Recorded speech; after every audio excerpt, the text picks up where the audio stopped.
Hari ini adalah mengenai daripada kerajaan Allah atau the kingdom of God. Dan kita bagi menjadi 2 pertemuan. Hari ini adalah apa itu kerajaan, kemudian yang minggu depan mengapa kerajaan, ya. Siapa yang belum membaca materinya angkat tangan. Banyak yang belum kan gitu. Jadi saya harap untuk saudara bisa membaca karena sekali lagi saya katakan dengan kita memiliki waktu 30 menit maka kita saya tidak akan kembali lagi untuk menceritakan atau menjelaskan yang ada di materi ya. Yang di materi saudara bisa pelajari secara pribadi dibaca. Oke? Tapi mengenai the kingdom of God suatu daripada doktrin yang harusnya dimiliki dan diberikan kepada jemaat dalam setiap gereja lokal. Doktrin itu artinya pengajaran, itu banyak sekali ya Bapak Ibu ya. Tapi yang jarang disampaikan adalah mengenai kerajaan Allah. Dan itu sesuatu yang sangat amat disayangkan. Mengapa? Karena di dalam kitab Injil, 3 kitab Injil, Matius, Markus, Lukas. Ini 3 kitab ini menyampaikan tentang kerajaan Allah begitu banyak. Mengapa? Sekali lagi, karena di dalam kitab Injil itulah mencatat daripada kehidupan Tuhan Yesus dan pelayanannya semasa di muka bumi ini. Dan Tuhan Yesus dalam setiap dia mengajar, kemudian memberikan contoh, ilustrasi, perumpamaan, selalu dibuka atau ditutup dengan dikatakan apa? Seumpama kerajaan Allah. Kemudian kerajaan Allah itu sudah dekat ya. Depannya mungkin seperti yang disampaikan oleh Yohanes Pembaptis, bertobatlah. Mengapa harus bertobat? Halo? Supaya enggak masuk neraka? Iya sih, tapi dari berbagai macam mengapa kita harus bertobat, Tuhan Yesus itu memberikannya secara konsisten karena kerajaan Allah sudah dekat. Kemudian ketika dia menyampaikan semua pengajarannya yang mengajarkan kita bagaimana kita nggak boleh malas, bagaimana kita itu hidup itu harus dalam kebenaran, bagaimana kita harus mempertanggungjawabkan karunia, talenta, semua yang sudah Tuhan kasih. Karena itu seumpama kerajaan Allah. Jadi kerajaan Allah adalah suatu tema besar yang Tuhan Yesus bawa di dalam pelayanannya di muka bumi ini. Mengapa itu menjadi penting? Tapi juga mengapa itu tidak disampaikan? Karena kelihatannya itu ngambang, awang-awang gitu. Kita hidup di Indonesia. Kita begitu banyaknya daripada suku, daripada pulau ya, masih ada sih kerajaan, tapi itu dulu. Engkau dan aku tidak pernah merasakan dalam suatu pemerintahan yang bersifat kerajaan. Kita punyanya paling tinggi siapa? Presiden. Jadi untuk kita memaknai, untuk kita bisa mengerti dan benar-benar klik gitu ya, tentang yang namanya kerajaan itu agak sulit rasanya. Tapi ketika kita pergi ke Thailand misalnya ya, saya cuma baru 1 kali sih pergi ke Thailand ya. Tapi di sana saya lebih bisa ngerti bahwa oh di sini yang berkuasa ada yang lainnya, ada parlemennya apa, tapi yang paling tinggi raja. Dan itu beda sekali. Raja itu kalau itu dunia, perwakilan daripada kerajaan yang paling tinggi, Allah.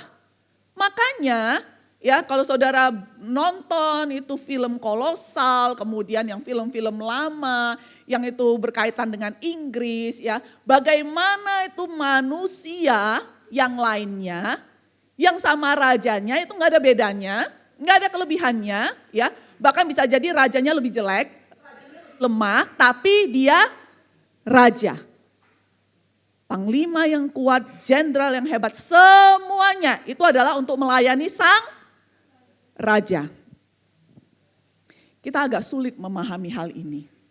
Tapi kita, iman kekristenan kita, Allah kita panggil Bapa, kita panggil dia sebagai yang namanya sahabat, Kita panggil dia sebagai penolong, penghibur, penyelamat.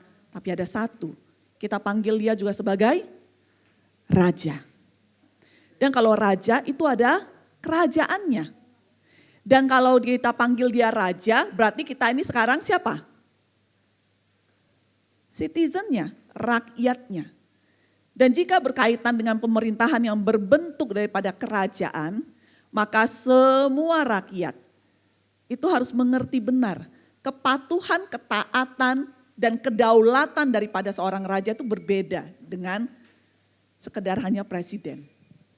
Ya. Jadi kerajaan itu adalah suatu daripada bentuk pemerintahan yang sungguh-sungguh besar sekali kuasanya.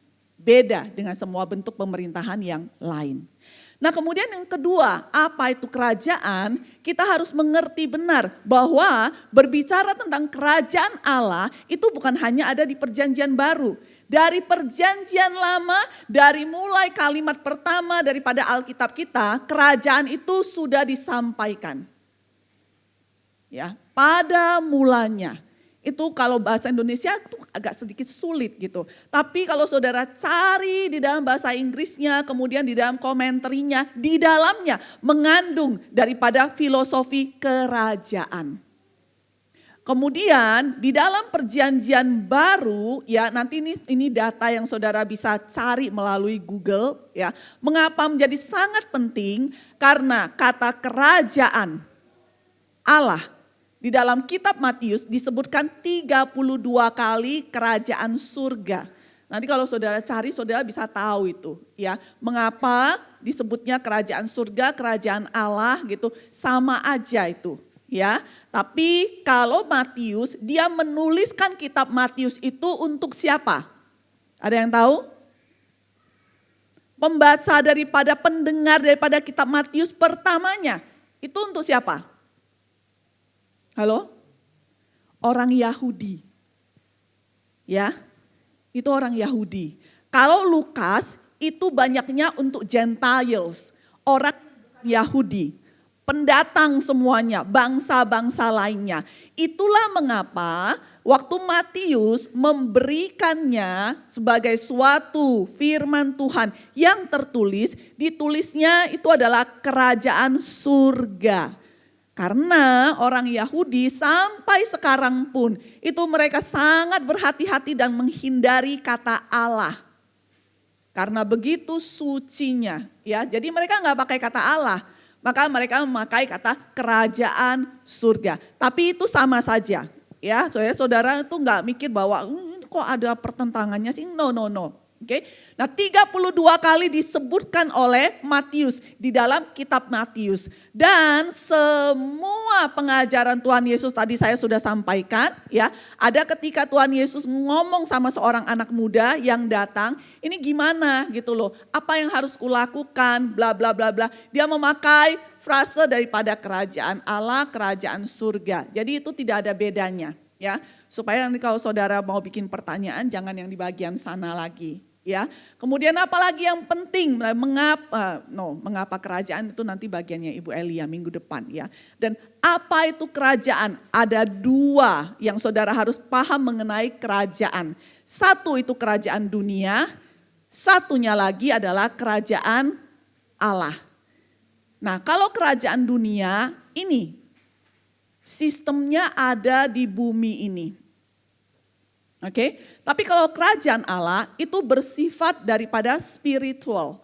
Bersifat itu bahasa publiknya itu mungkin religi gitu ya. Rohani itu. Nah yang berat dan sulit untuk kita mengerti dan kita itu rasanya tuh oke lah dengerinnya itu sebagai khotbah deh. Tapi bagaimana menghidupinya itu kadang bingung. Pada dasarnya sebenarnya sangat mudah. Karena kerajaan Allah yang tidak terlihat bagi orang lain ini, pertama kamu dan aku harus paham. Setelah engkau dan aku itu paham, baru kita bisa menarik dan menghidupi dan menjadikannya itu suatu yang awalnya tidak kelihatan, menjadi sesuatu yang sangat real sekali. Yang pertama, tadi saya katakan ada dua kerajaan, kerajaan dunia dan kerajaan Allah. kerajaan dunia ini, oke, saudara bisa relatekan di semua pemerintahan yang ada. Dan Tuhan sudah menetapkan, makanya waktu Yesus itu diuji oleh orang Farisi dan yang semuanya tuh orang Saduki apa ini gimana ini gitu loh. Kan ngomongnya itu kerajaan harusnya ada satu Tuhan aja dong gitu. Terus harusnya kan aku nyembahnya Allah, Raja, Yahweh. Berarti gak usah bayar pajak dong. Tuhan Yesus ngomong, no. Kamu hidup di sini, kamu apapun itu terjadi pertukaran dengan memakai uang kan? Dan gambar siapa yang ada di sana? Oh itu waktu itu adalah rajanya itu orang Roma. Maka berikan kepada dia yang memang menjadi hak seorang raja. Dengan itu Tuhan itu sudah memberikan kepada kita suatu penjelasan yang sangat amat gamblang. Bahwa yes, engkau dan aku ya enggak mengambang 2 senti atau 2 mili dari tanah. Kita itu nginjak lantai, nginjak tanah. So di sini yes ada kerajaan dunia. Dan Tuhan menetapkan pedang itu diberikan kepada pemerintah. Dan mereka menguruskannya itu apa? Kalau kamu gak pakai helm, kamu ditilang, kamu gak bisa ngomong bahwa, hey aku bukan dari sini. Aku gak ikut sistem sini. Ya kan? No. Aku bukan warganya sini kok, gak bisa. Kamu ada di dalam sistem pemerintahan kerajaan dunia. Tapi berbicara tentang kerajaan Allah, ketika kamu itu sombong, ketika kamu itu pelit, maka sistem yang berlaku yang mana? Kerajaan Allah. Ketika kamu melakukan suatu pelanggaran yang sangat amat besar, sehingga harus menghadapi court atau sidang, yang mensidang kita itu siapa? Negara, ya kan? Di mana kamu ada? Institusi yang berlaku. Tapi ketika kamu ini iri hati, ketika kamu jatuh dalam dosa, kamu menyerahkan dirinya kepada siapa? Kantor polisi? Halo? Ketika terjadi cekcok gitu ya, itu antara teman komsel, ya kan? Atau itu dalam pernikahan gitu. Kriminal belum terjadi. Tapi kita tahu ada sistem yang berlaku di sana. Paham? Dan itu adalah kerajaan Allah. Kan kita enggak campur-campur kan. Kita enggak ngomong Yus, sepanjang aku kenal kamu gitu ya. Kamu itu enggak pernah loh neraktir aku. Kamu kena pasal ini. Ya, aku mensiu kamu, menggugat kamu. Karena apa? Karena kamu enggak murah hati. Enggak demikian. Ketika kemudian kita itu tidak mengembalikan loh ya, tidak memberi loh ya, itu kembali, jangan salah kosakatanya. Ketika kita tidak mengembalikan persepuluhan kita, kemudian pendetanya ngomong, ini kalau dilihat catatannya ini, kamu udah 2 tahun ini, nggak pernah bayar persepuluhan, nggak pernah kembalikan persepuluhan, gitu. Kamu terjerat pasal, enggak, betul? Oleh karenanya, maka mengenai daripada kerajaan Allah, itu bukan suatu hal yang memang sepenuhnya sudah kayak ada sistem kejelasannya. Bahasa manusia loh ya, padahal tuh jelas banget. Karena ini berkaitan dengan human consciousness. Hati nurani daripada orang percaya. Orang percaya harus ada anak Tuhan. Kerajaan Allah itu tidak berlaku pada unbeliever, tidak berlaku kepada orang yang belum percaya. Tapi kalau engkau anak Tuhan, kamu kayaknya enggak lah gitu. Aku iri-iri nanti ya aku urusin sendiri gitu ya. No, kamu harus ingat, kamu ada di suatu kerajaan. Dan siapa rajanya? Allah itu sendiri. Maka dari hal ini, kita sekarang menjadi bergegas-gegas, nggak boleh berlambat-lambat. Paham? Setiap kali kalau kita ini datang pada ibadah, menerima firman Tuhan, ditegur, dididik, apa yang harus kita lakukan? Secepat-cepatnya kita berubah. Karena sistem pemerintahan, dan itu sekarang kita sudah tariknya ya, dalam kerajaan Allah, kita enggak kayaknya, kerasanya, terimanya langsung di tempat surat tilangnya. Tapi Tuhan sudah bilang bahwa mengenai daripada kerajaan Allah, kapan itu benar-benar datang, tidak ada satu orang pun yang mengerti. Benar? Dia akan seperti pencuri, bukan pencuri, tapi supaya mudah bahasanya. Kan gak ada kan saudara itu, ini orang kayaknya tiap hari udah lewat depan rumahku, ini pasti mau nyuri nih. Ini pasti mau rampok rumahku nih. Kan gak dong, ya kan? Saudara lihat, oh memang rute jalannya di sini. Sampai suatu saat ketika terjadi itu kebolongan itu tuh dalam rumahmu atau apa. Dan orang itu kamu gak nyangka. Maka Tuhan bilang, demikianlah dengan yang namanya kerajaan Allah. So itu menjadi sangat amat penting. Mengapa? Sampai kemudian Tuhan Yesus yang terus mengajarkannya. Apapun yang kamu lakukan, ingat loh. Berbicara mengenai ketekunan, berbicara mengenai yang namanya kamu itu mengerti akan waktunya Tuhan, itu semua adalah karena berkaitan, relate-nya dengan kerajaan Allah. Oke? Hari ini saya memberikan wadah untuk saudara bertanya. Kalau enggak, saya pasti enggak akan bisa explore. Jangan tanya yang kerajaan 1000 tahun, ya. Saudara tanya itu akan dimasukkan dalam simpanan pertanyaan, karena itu ini sekali, ya, complicated, oke. Yang mengenai the kingdom of God, berkaitan dengan doktrin daripada roh ini. Ada? Ya, Pak Surya.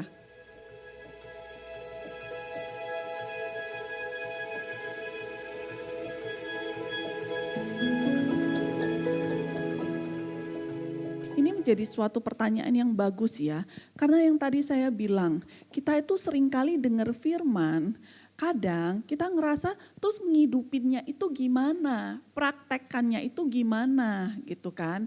Ketika dijadiin poin-poin pun itu kayak sesuatu yang hanya ngambang aja. Tetapi kita ini orang percaya ya, itu diberikan suatu pengertian yang bahasanya hikmat. Paham ya? Kalau itu hanya bersifat pengetahuan, maka membaca buku itu tidak akan pernah cukup. Setiap hari, setiap minggu, setiap tahun kamu harus terus membaca buku itu puluhan dan ratusan. Benar kan? Karena kamu baca 10, kamu punya 10 aja. Tapi kalau hikmat berbeda. Hikmat itu adalah datangnya dari tempat yang maha tinggi.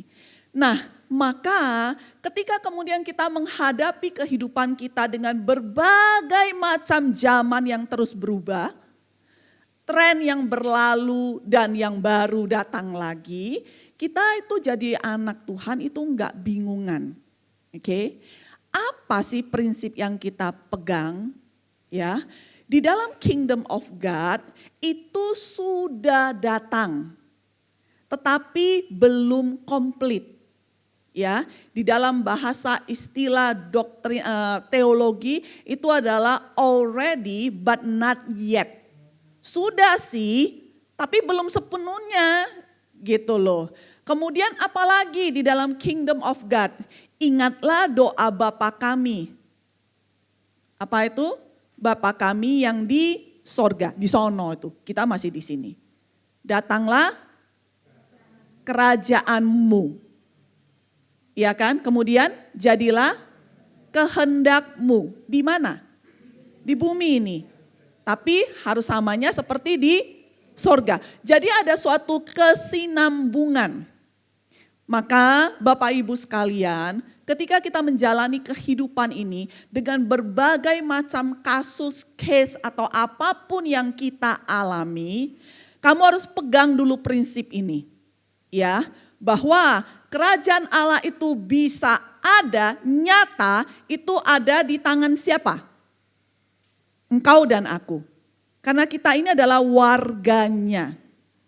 Maka kalau pertanyaannya Pak Surya tadi, gimana ya? Karena sesuatu yang terus berulang terjadi, ya bahasanya itu menjadi normal, ya kan?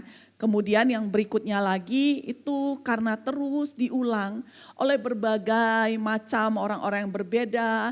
Dari manapun kamu lihat, ini sama ini yang kayak kemarin. Ini iya juga, ini juga iya apa-apa. Maka otak kita langsung mengakumulasikannya menjadi oke, boleh ini. Ya kan? Dengan kata boleh, kamu tidak menambahkan tapi sudah terjadi. Kamu sudah menaruhnya. Bahwa benar ini, kan kayak gitu, ya kan? Oke lah ini. Gitu. Tapi kita ini bukan warga daripada kerajaan dunia, kita ini kerajaan Allah. Maka bagaimana untuk kita bisa berlatih, hidupilah prinsip-prinsip di dalam kerajaan Allah.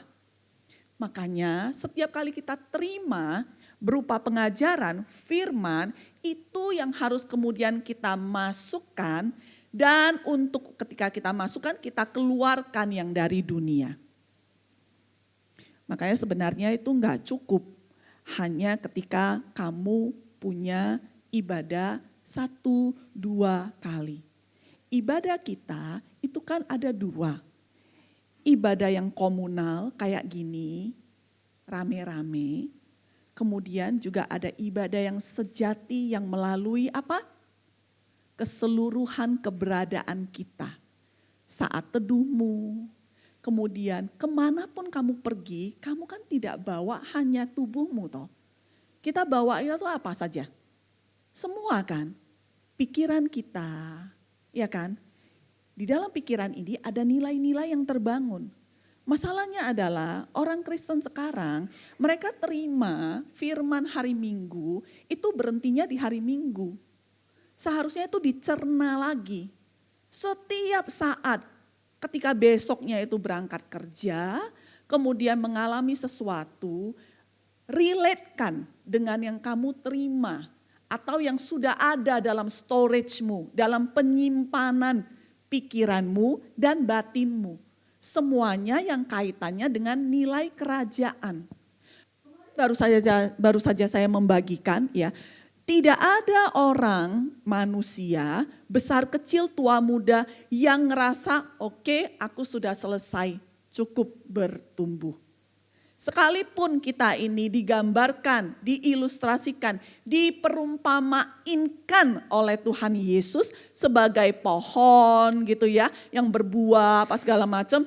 Tapi kita nggak bisa secara literally aja bahwa pohon kan ada umurnya juga dong, itu kan.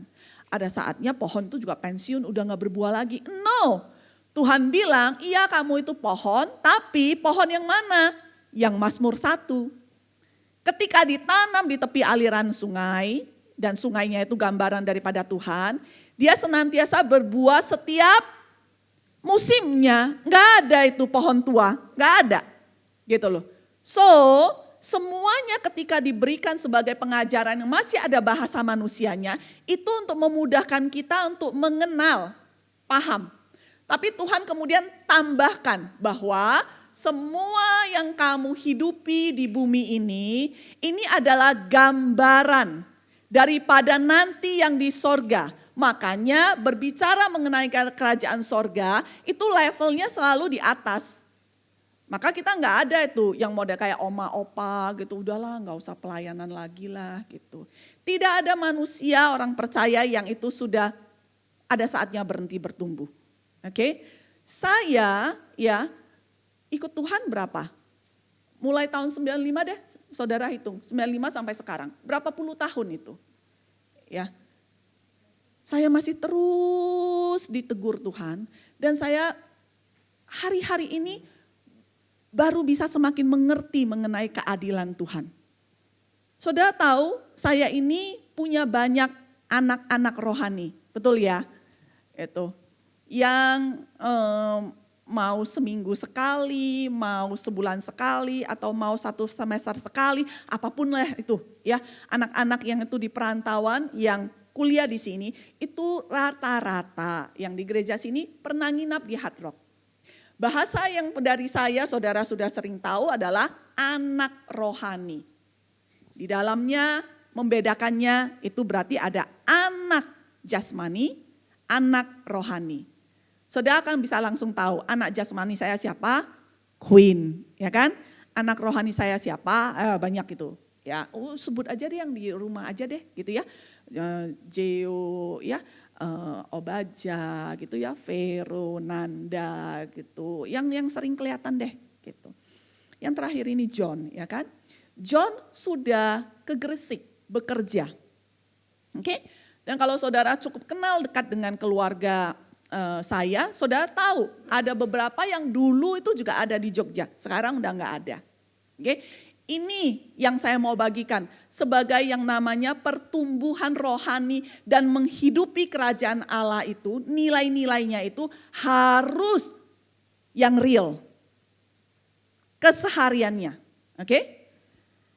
Saya bilang, si John sudah enggak di Jogja, gitu ya. Oke, ini bahasa gamblangnya saya ya. Semoga John itu adalah anak yang baik ya, bukan karena ada apa-apa. Suami saya mengkoreksi saya, kamu harus punya orang yang berani koreksi kamu. Yang sampai bikin kamu tuh enggak enak hati. Yang bikin kamu tuh pengen tengkar sama dia, gitu. Kalau belum pengen tengkar rasanya belum itu. Ya kan? Soalnya apa? Ketika dia tegur kamu dan kamu itu enggak terima, kamu tahu, kamu pasti salah besar itu. Maka suami saya bilang, hey, John itu enggak hilang. John itu cuma pergi kerja.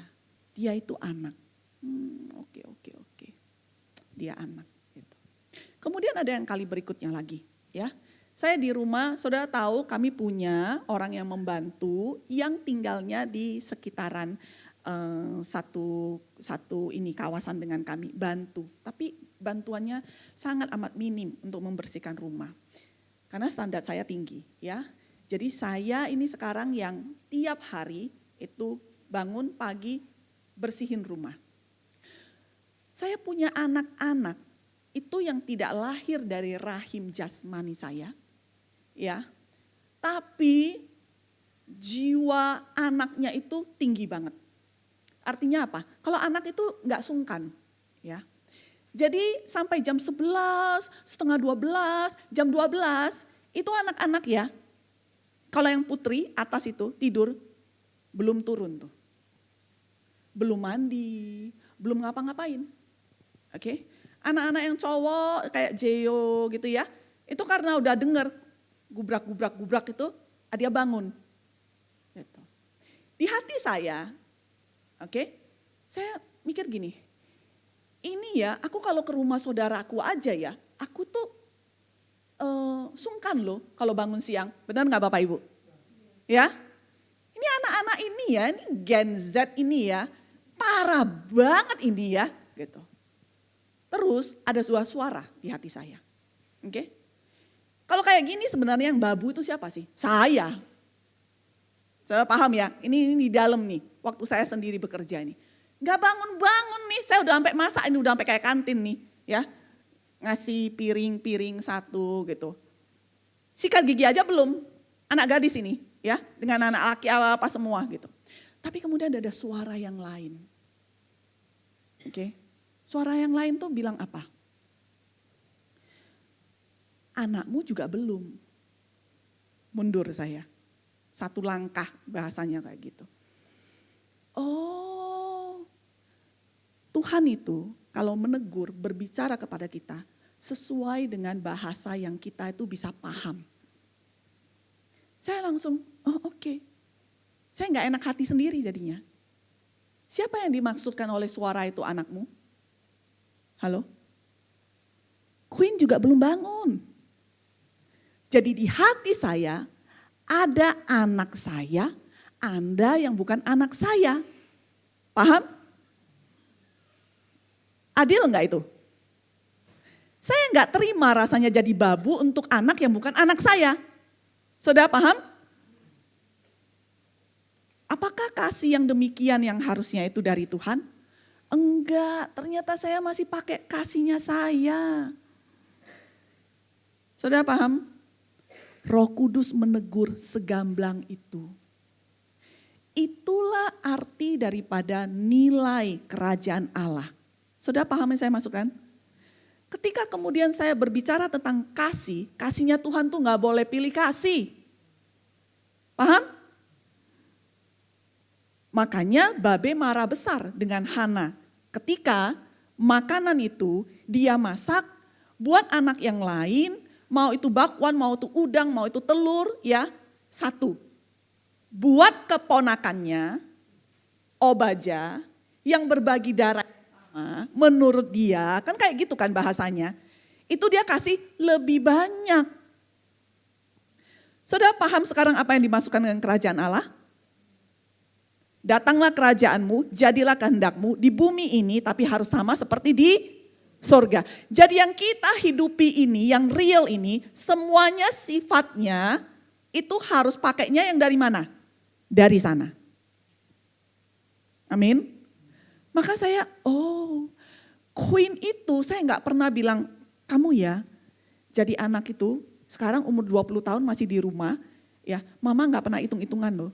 Tapi suatu saat ketika mama tua, kamu harus rawat lo ya. Saya gak pernah ngomong kayak gitu.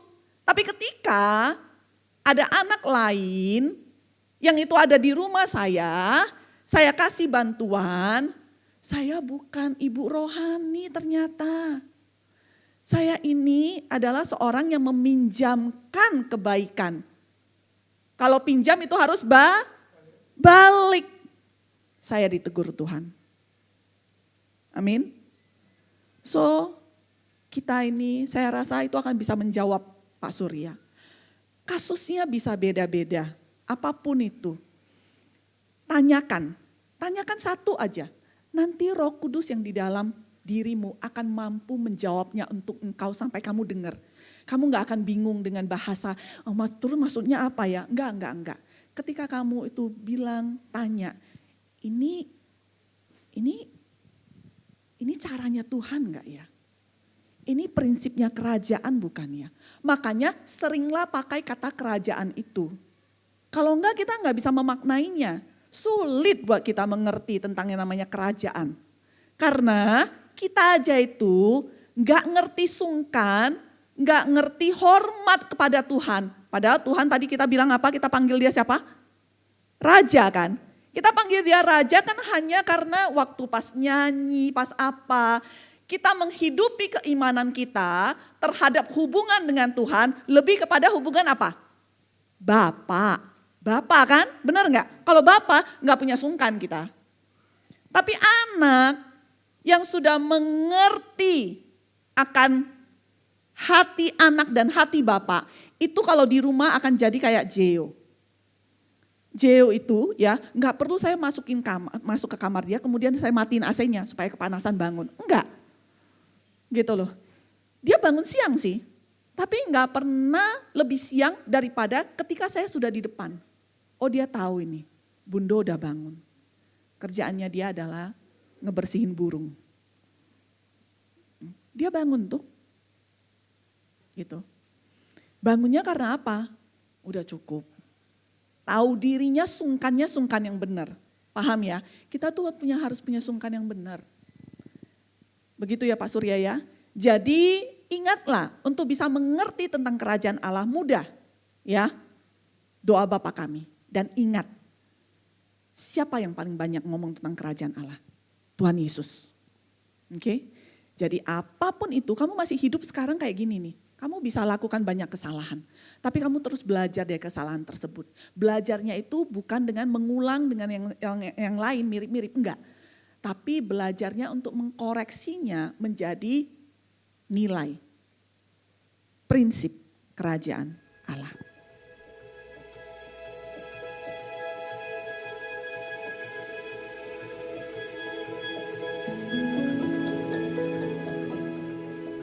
Itulah mengapa ya ada banyak orang yang itu suka dengan rock. Ada beberapa dosen di Surabaya ketika saya kuliah, mereka itu bukan bagian daripada rock ministry.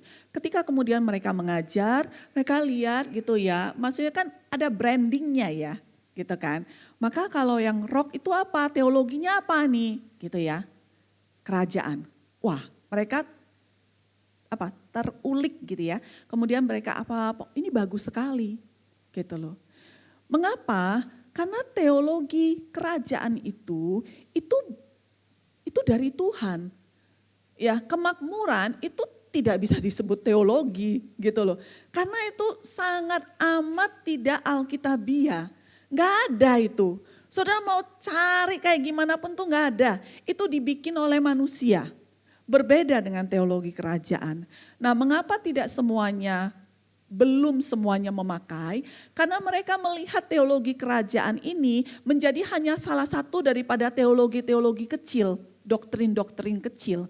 Padahal ya, kerajaan Allah ini adalah suatu tema yang besar, karena semuanya ya, seberapa penting itu kita bisa mengertinya dengan apa? 3 kitab Injil ya, dari Matius aja itu menyebutkannya 32 kali. Oke, keseluruhannya itu ada 68 kali. Diulang dan diulang dan diulang. Penting nggak itu? Pasti amat penting. Betul ya? Gitu. Maka doktrin atau teologi kerajaan ini adalah suatu sangat amat penting. Bahkan bisa dikatakan menjadi salah satu selain daripada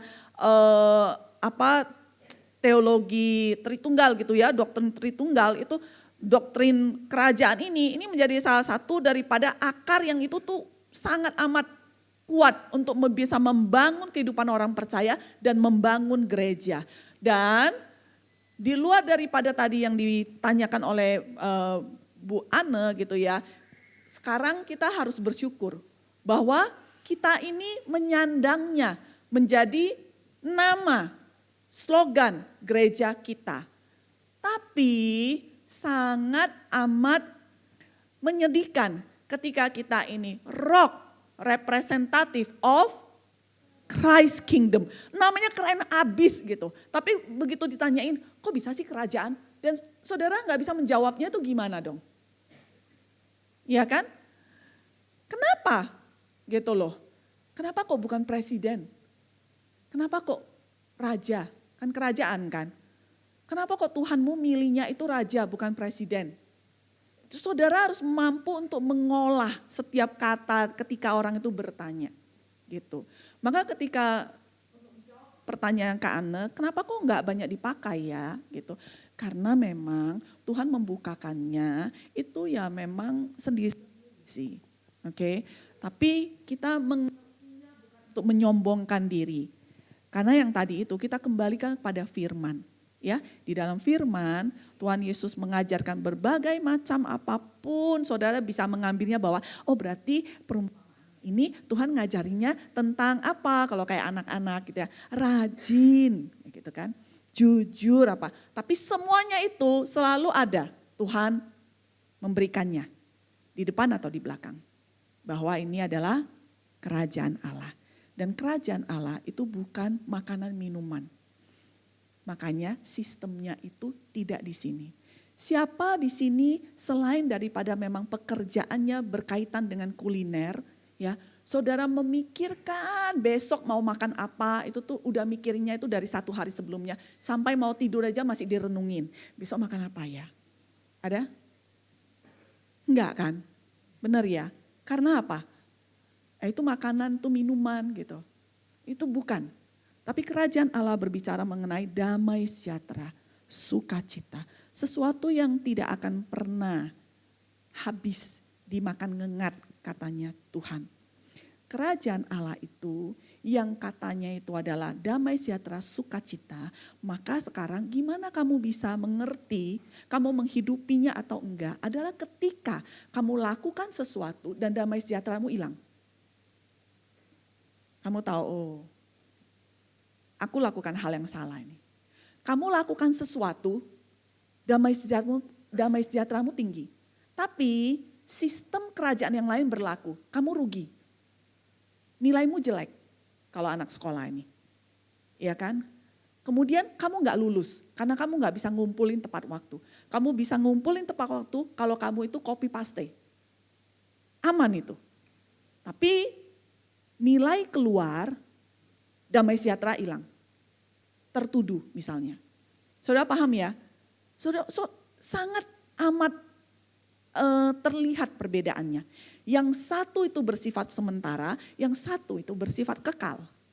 Maka apapun yang kamu lakukan dalam kehidupanmu, apapun yang kamu ambil sebagai pilihan atau keputusan, ingatlah, ada enggak damai sejahtera di sana? Ada enggak sukacitamu itu tercuri?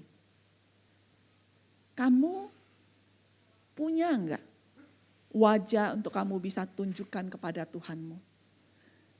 Kan masalahnya orang Kristen banyaknya takut ketahuannya sama manusia lainnya. Kalau sama Tuhan enggak ini. Berarti kan tanda tanya loh. Tuhan itu belum benar-benar hidup loh buat kamu. Ya kan? Oke? Cukup? Minggu depan kita akan lanjutkan dengan mengapa kerajaan. Oke? Kelas Rock Journey, saudara mulai dibaca, tolong dibaca ya itu materinya ya. Ya, jangan dijadiin tambahan buat kertas coret-coret atau buat ini ya. Mulai